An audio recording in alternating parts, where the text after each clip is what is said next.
நம்ம கண்டென்ட்ல பார்க்க போற கண்டென்ட் கொரோனாவை விட அதிக வீரியம் கொண்ட வைரஸ்.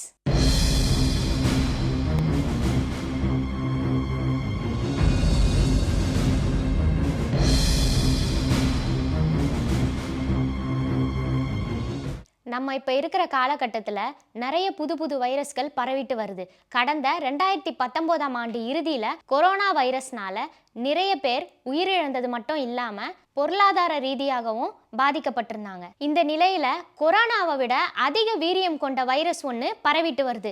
அதுதான் ப்ளீடிங் ஐ வைரஸ். இந்த அதிபயங்கர ப்ளீடிங் வைரஸ் ஆப்பிரிக்கா நாடுகளை புரட்டி போட்டுட்டு வருதுன்னே சொல்லலாம். கிழக்கு ஆப்பிரிக்கா நாடான ருகாண்டாவில் இதனோட பாதிப்பு ரொம்பவே அதிகமாக இருக்குன்னு சொல்றாங்க. ருகாண்டாவில் இது வரைக்கும் 15 பேர் இந்த வைரஸ்னால பாதிக்கப்பட்டு இறந்து போயிருக்காங்களாம். கடந்த 2 மாசத்துல இந்த ப்ளீடிங் ஐ வைரஸ் 17 ஆப்பிரிக்கா நாடுகளை தாக்கியிருக்கு. இந்த ப்ளீடிங் ஐ வைரஸ் ஸ்ப்ரெட் ஆனா 50% தான் பிழைக்க சான்சஸ் இருக்கான்.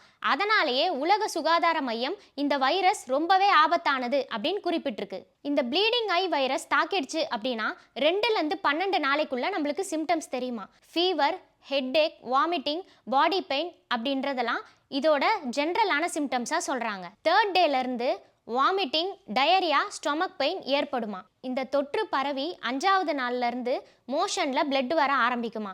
அது மட்டும் இல்லாமல் கண்ணு, மூக்கு, வாய், காதுகளில் இருந்து பிளட் வருமா.